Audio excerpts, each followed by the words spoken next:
negative 10.2%. That's how much home prices are about to crash in one Florida town this year, the worst in all of America. But here's the twist nobody's talking about. Buyers aren't running away because homes are too expensive. They're running because of something far scarier, something hiding in the fine print. Imagine this. You finally buy your dream Florida home. Sunshine, palm trees, the whole fantasy. Then the letter arrives, demanding $60,000, 90 days to pay. Or the insurance bill lands and it's more than $8,000 a year, if a company will even cover you at all. That's why buyers are now walking away from these 10 Florida towns, canceling deals, handing back keys. Which towns? Is yours on the list? And could this be the biggest buying opportunity in years, or a costly trap? Stick around, because number 1 will shock you. Number 10, Marco Island. Let's start with a town that should be untouchable, and isn't. Naples and Marco Island sit at the luxury end of Southwest Florida. We're talking waterfront mansions, yacht clubs, and some of the wealthiest zip codes in the entire state. If any market could shrug off a downturn, you'd bet on this one. So why are buyers here suddenly getting cold feet? Here's the surprise. Even deep pockets can't outspend the insurance crisis. In this stretch of coastline, hurricane risk and flood zone reassessments have pushed premiums into the stratosphere. Some of the most expensive counties in Florida average insurance bills of $15,000 to $20,000 a year. And that's before you factor in flood coverage. When a home costs millions, buyers assume they can afford anything. Then they see the annual carrying cost and quietly step back. And that's the real lesson of Naples. It proves this cool down is not just a cheap town problem. The softening is climbing the price ladder, reaching neighborhoods everyone assumed were bulletproof. When luxury buyers start hesitating, it tells you the pressure is structural, baked into Florida itself, not just into one budget bracket. There's also a quieter issue. The buyer pool here is thin. Ultra-high-end homes only appeal to a small slice of shoppers. When even a handful of them walk, listings can sit for months, and sellers are forced to cut prices to attract anyone at all. So here's my practical advice if you're shopping this market.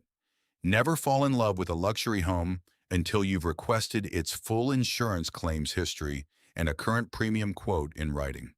A stunning waterfront estate is functionally worthless if no carrier will cover it, or if the annual cost quietly doubles your true monthly payment. Naples reminds us that in 2026, price is only half the story.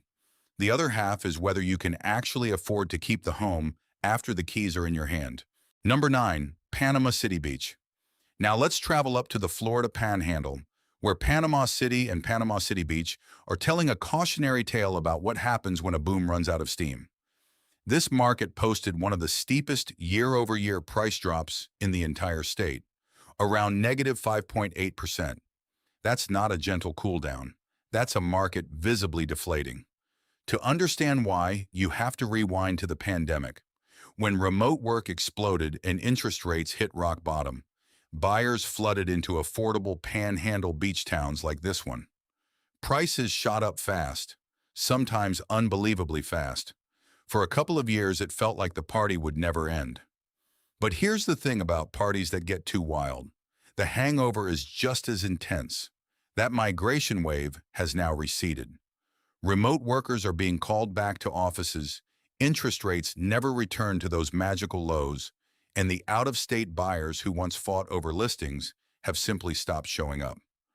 What's left is a town that priced itself for a crowd that's no longer coming.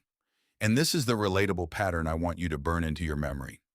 The towns that boom the fastest are often the ones correcting the hardest. Rapid gains built on a temporary surge of demand are fragile. When the surge fades, gravity takes over, and prices fall back toward what local buyers can actually sustain. So here's your practical takeaway. Before you buy in any Florida town, pull up its price history going all the way back to 2020. If you see a dramatic spike followed by the beginning of a decline, that's not necessarily a reason to run, but it is a reason to negotiate hard. You have real leverage in a market that overshot. Don't ever accept the first asking price in a town like this. Sellers who bought at the peak are often anchored to fantasy numbers. Your job as a smart buyer is to gently bring them back down to earth. Number 8. Port St. Lucie. Number 8 is a sneaky one because on the surface, nothing looks wrong. Port St. Lucie, sitting on Florida's Treasure Coast, has an average home value hovering right around $400,000. No dramatic crash headline, no hurricane devastation. So what's scaring buyers away here? The answer is a slow-motion problem that experts call the kiss of death for a housing market. Home prices have climbed far above what local incomes can realistically support. Think about what that actually means. The people who live and work in Port St. Lucie, the teachers, nurses, tradespeople, and service workers, increasingly can't afford to buy in their own town. The math simply doesn't work on a normal paycheck. And here's why that's so dangerous. When locals get priced out, a town becomes almost entirely dependent on outside buyers, retirees, investors, and out-of-state transplants to keep prices propped up. That's a fragile foundation, because the moment those outsiders hesitate, as they're doing all across Florida in 2026, there's no one left underneath to catch the market. The local buyers who'd normally step in are already priced out. So values start to wobble. This is the exact dynamic playing out in expensive markets across the country, from San Diego to South Florida. Prices race ahead of wages, the buyer pool quietly shrinks, and eventually the whole thing runs out of fuel. Port St. Lucie is now flashing that warning light. So here's the practical tool I want to hand you, and it's one most buyers never use. Before committing to any town, look up two numbers: the median household income and the median home price. If home prices are wildly out of proportion to what people actually earn there, treat it as a caution flag. A healthy market is one where the people who work in a town can also afford to live in it.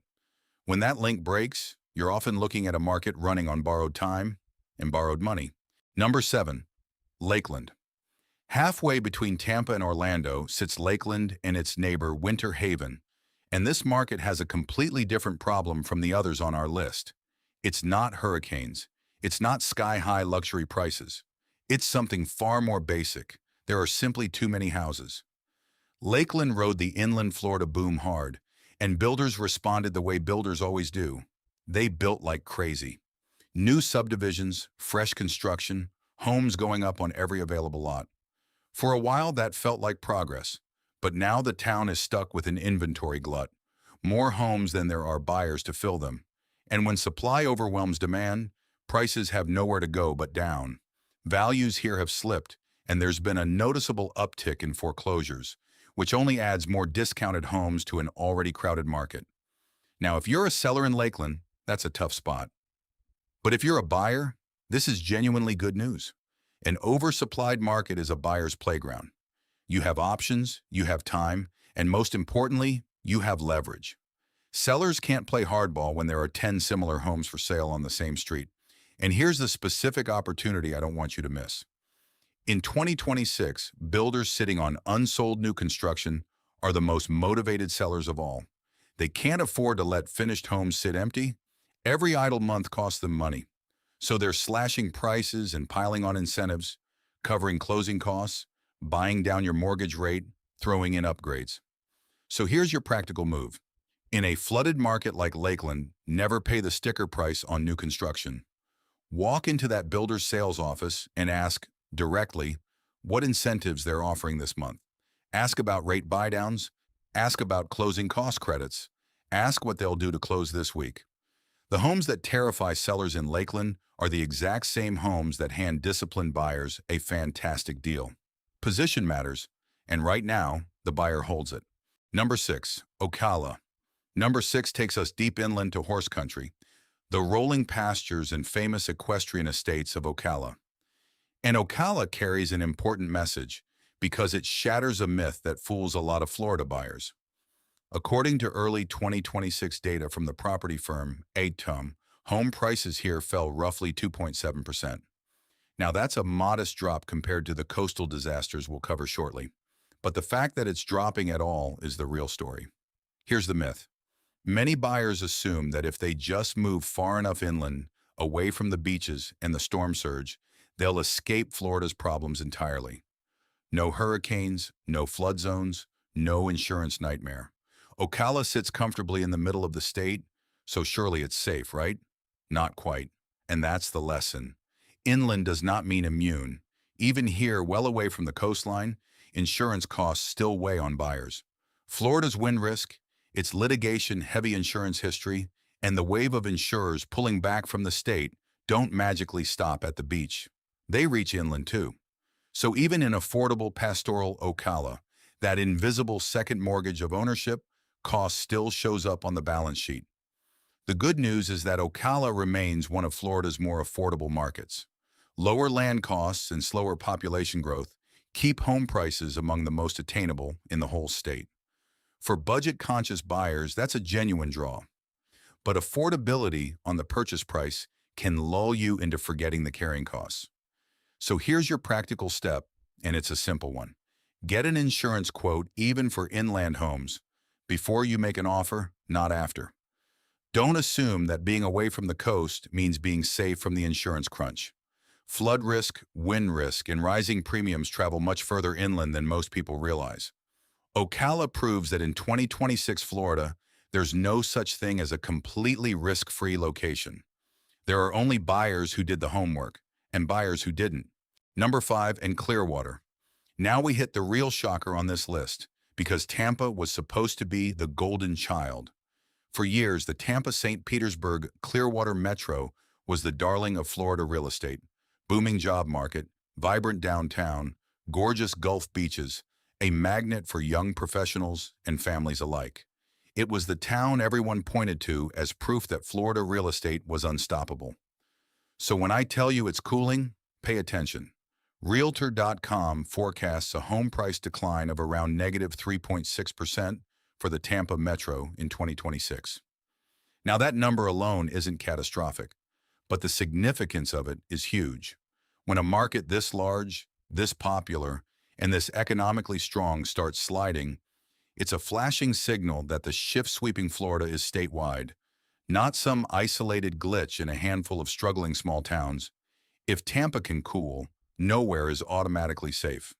But here's where it gets genuinely fascinating, and where most videos get it wrong. Even as the overall metro softens, some data shows certain pockets of Tampa are still growing. Prices in parts of the region are actually holding firm or ticking up. How can both things be true at once? Because Florida's market in 2026 isn't crashing uniformly. It's splitting in two. Homes that are well-priced, insurable, and desirable keep their value, sometimes even rise. Homes that are overpriced, hard to insure, or burdened with high ownership costs are the ones dragging the averages down. Tampa is where you can see this split happening block by block. So here's the practical mindset shift I want you to make.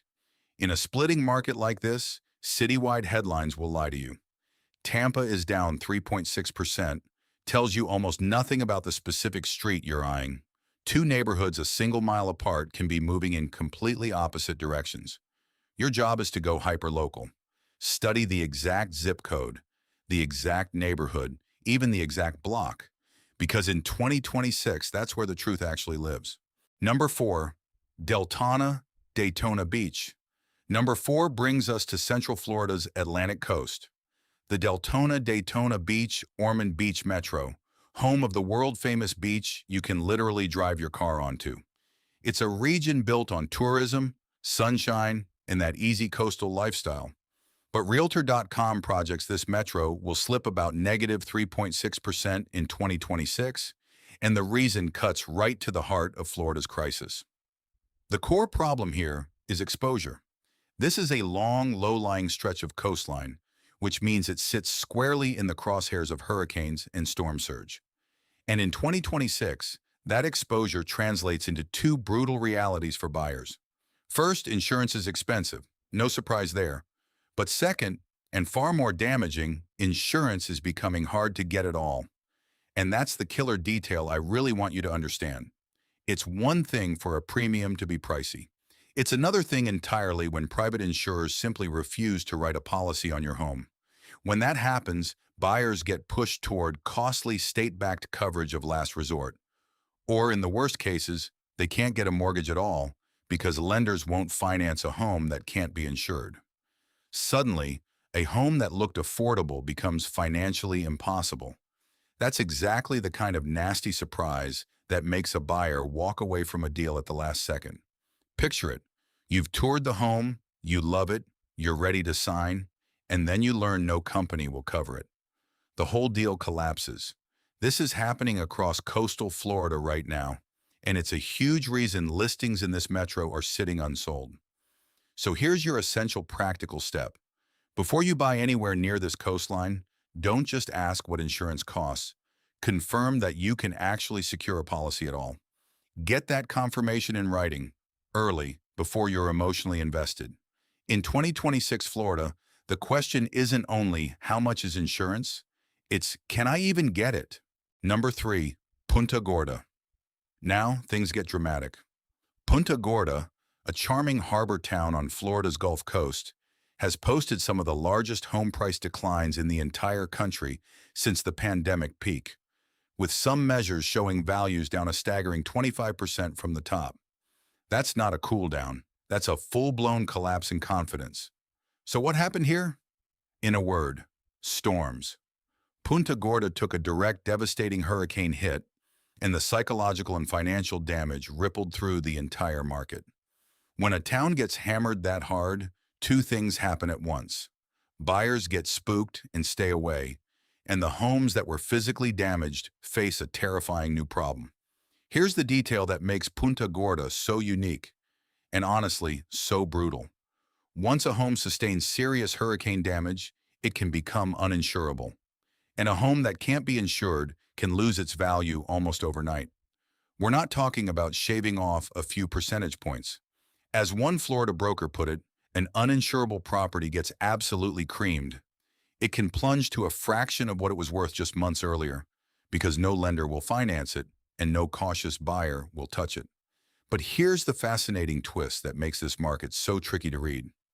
The damage is uneven. One home on a street might be wrecked and nearly worthless, while its neighbor, untouched by the storm, holds its value just fine. This is why the average price data for Punta Gorda can be so misleading. A handful of devastated homes can drag the whole average down, hiding the fact that sound insurable homes are actually doing okay. So here's your critical, practical step. Before you buy any specific property here, dig into its individual history. Ask directly, does this home have an open insurance claim? Did it suffer prior hurricane damage? Has it ever been dropped by an insurer? In Punta Gorda, the town-wide number means almost nothing. The individual home's story is everything. Number 2, North Port, Sarasota. We're almost at the top, and number 2 is a heavyweight. Realtor.com projects the North Port, Sarasota, Bradenton Metro will fall about negative 8.9% in 2026, the second largest predicted price decline in all of America. Let that sink in. Out of the entire country, this Southwest Florida region is expected to be the runner-up for the steepest drop. And Northport specifically has earned another unwanted title. It's been named one of the top cities in the entire nation for sellers slashing their asking prices. Think about what that actually reveals. Price cuts are the market's confession. When a seller lists a home, then drops the price, then drops it again, they're waving a white flag. They're admitting the buyers just aren't there at the number they hoped for. And when an entire metro leads the country in these reductions, it tells you the balance of power has completely flipped to the buyer's side. Here's the emotional reality playing out on the ground. Picture a seller who bought near the peak, convinced their home was worth top dollar. They list high. Silence. Weeks pass. They cut the price. Still nothing. More weeks. Another cut. By the time a buyer finally circles back, that buyer holds all the leverage. And, as one Florida broker described it, the seller ends up getting beat up on price by shoppers who know they're desperate. That's the world you're stepping into as a buyer in Northport right now. The desperation is real, and it's measurable. So here's your practical strategy. Before you make any offer here, track the price cut data for the specific listings you're eyeing.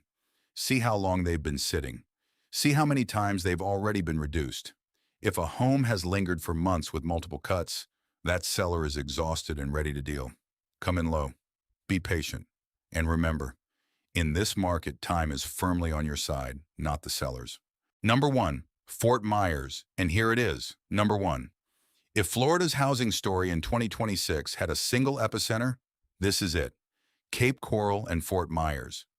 Realtor.com forecasts the steepest home price decline of any major metro in the entire United States, a jaw-dropping negative 10.2%. And it's not just a forecast. Adams data already shows the median sale price here dropping 9% to around $341,000. The Wall Street Journal went so far as to label Cape Coral the flat-out worst housing market in America. So why here? Why this town above all others? Because Cape Coral is where every single storm we've discussed converges at once. It's the perfect storm of the perfect storm. Start with the massive pandemic run-up. Prices here rocketed to unsustainable heights, peaking back in early 2023. Then add heavy hurricane exposure, sitting right in the vulnerable Southwest Florida strike zone. Pile on the exploding insurance costs that hammer this entire region. And finally, drown it all in a flood of new listings as spooked owners rush to sell. Any one of these forces would cool a market. All four hitting simultaneously? That's why buyers here aren't just walking away, they're sprinting. But here's the twist that separates the panicked crowd from the smart money. A market falling this hard is also a market offering the deepest discounts in the state. Where there's blood in the water, there's also opportunity for the right buyer. So here's my honest, practical advice. If you're a serious buyer with patience and solid cash reserves, Cape Coral is genuinely where the biggest bargains in Florida exist right now. But and this is crucial, only pull the trigger if you've fully priced in the insurance costs and you can emotionally and financially weather further declines. Prices may keep falling before they stabilize. This is not a place to gamble your last dollar, but for the disciplined, well-prepared buyer, Cape Coral in 2026 might just be the deal of the decade. Conclusion. So let's step back and connect the dots, because here's the insight that ties all 10 of these towns together. And it's the thing almost nobody is saying out loud. Florida's market isn't crashing, it's splitting in half. On one side, you've got homes that are insurable, storm resilient, and priced honestly, and those are still selling, sometimes even climbing in value. On the other side, you've got homes that are hard or impossible to insure, buried under condo assessments or clinging to inflated boom-era prices. And those are the homes buyers are fleeing in droves. So the real question in 2026 was never, is this town going up or down? The smarter, sharper question is this: can I actually insure this specific home, and can I afford to keep it after I buy it? Master that one question, and you flip the entire situation. Suddenly, a scary, cooling market becomes the best buying opportunity Florida has offered in years. While everyone else is panicking, the disciplined buyer who does the insurance homework first walks in holding all the negotiating power. So now I want to hear from you. Is your town on this list, or do you know one that belongs here? Drop it in the comments below. I read every single one, and your local knowledge helps everyone watching make a smarter decision. If this breakdown saved you from a costly mistake, do me a quick favor. Smash that like button and subscribe, because I break down markets like this every single week. And check out the video on screen right now, where I show you exactly how to negotiate in a buyer's market. One important note, this video is for informational purposes only, reflects data available in 2026, and is not financial, real estate, or insurance advice. Markets change fast, so always consult a qualified local professional and get your insurance quotes in writing before you buy. Thanks for watching. I'll see you in the next one.